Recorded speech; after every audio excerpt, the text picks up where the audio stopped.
Halo guys, perkenalkan nama saya Rizal Ardiansyah dari Prodi Komunikasi dan Penyiaran Islam 1C. NIM saya ada di sini teman-teman, langsung aja dicek.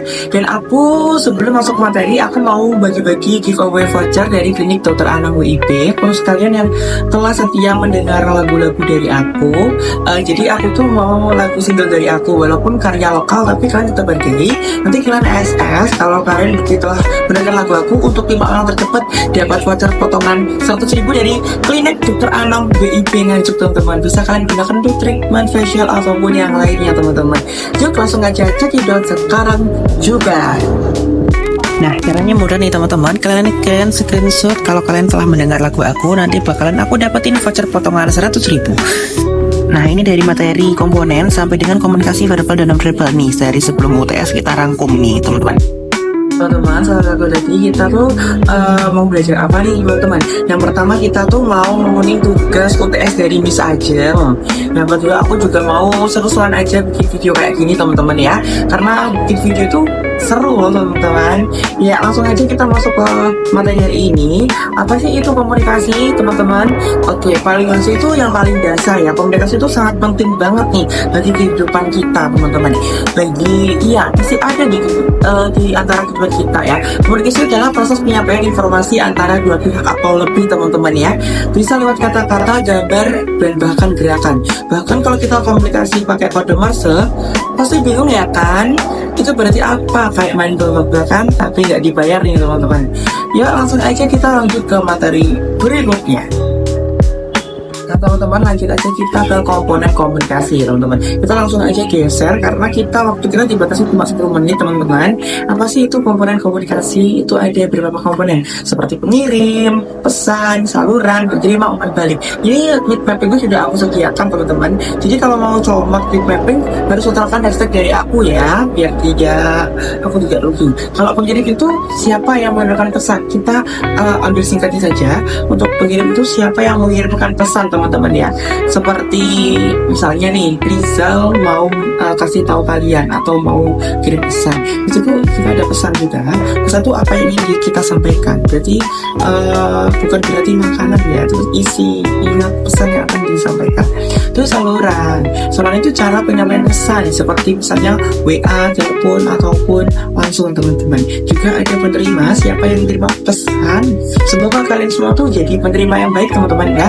Yang juga terakhir ada feedback atau umpan balik teman-teman. Bagi respon bagaimana kalian semua tuh mau enggak gitu loh ya. Jadi buat dari feedback, tanyakan kembali, kita bertanya kembali, itu juga merupakan feedback teman-teman ya.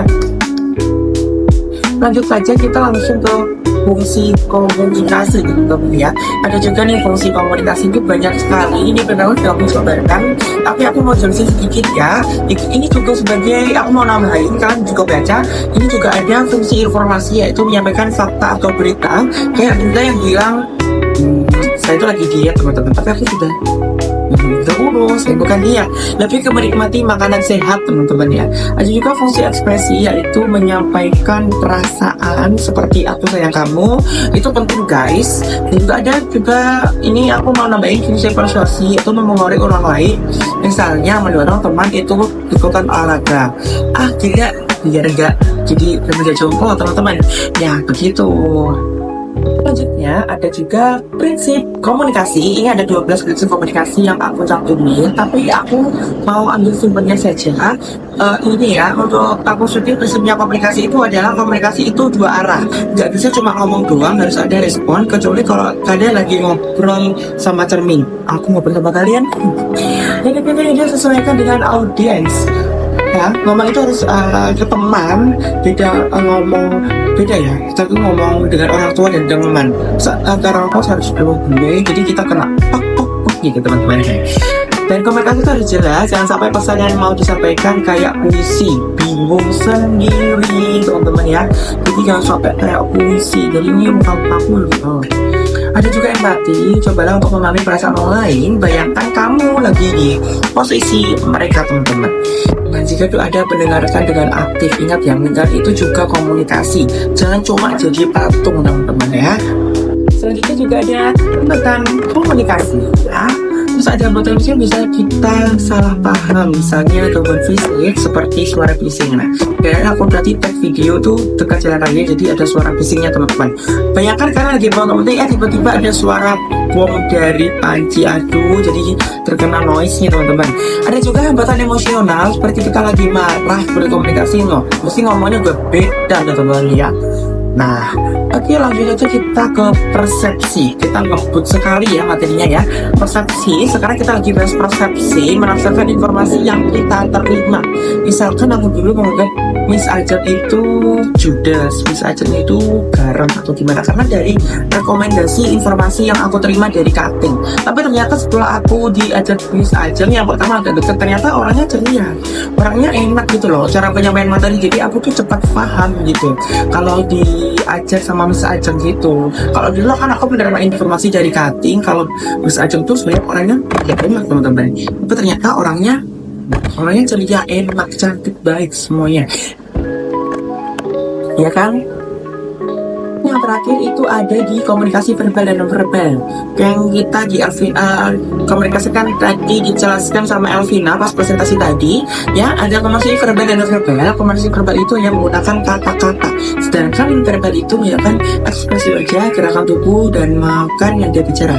Misalnya saat kita bilang aku sayang kamu dengan wajah datar seperti aku sayang kamu, cuma itu kan kurang banyak ternyata. Tapi kalau kita imbangkan dengan komunikasi non verbal, aku sayang kamu, jadi kayak ada ekspresinya gitu. Jadi komunikasi verbal dan verbal itu saling berkaitan, dan ini memang juga aku jabarkan tuh teman ya.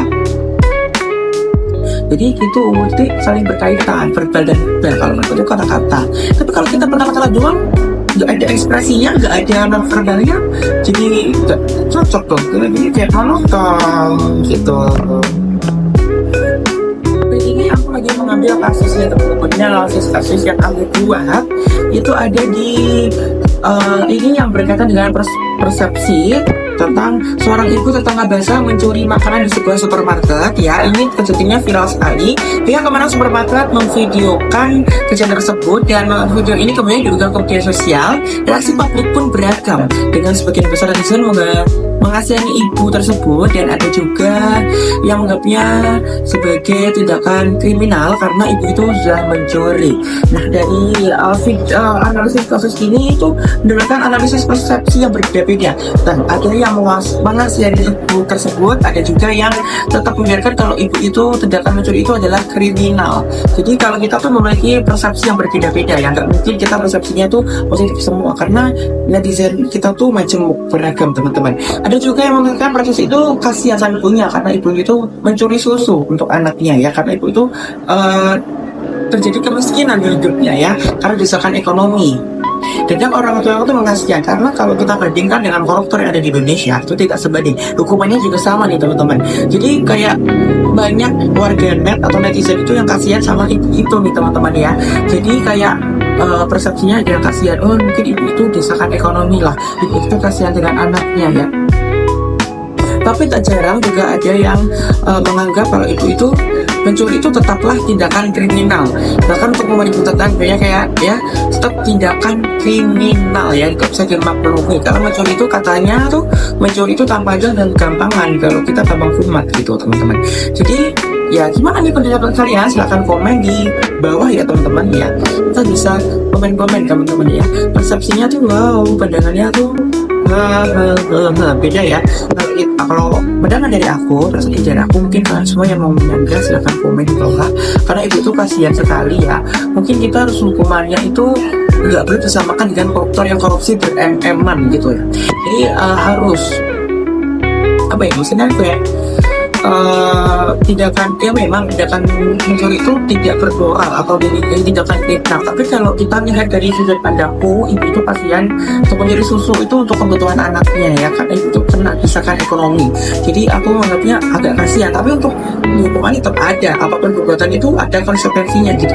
Jadi kayak ya ibu itu kena hukuman, oke lah, mungkin tahanan berapa bulan gitu, tapi tak banyak yang masih banyak kok warga netizen yang pro dengan ibunya karena kasihan. Nah, gimana pendapat kalian? Silahkan komen di bawah ini teman-teman.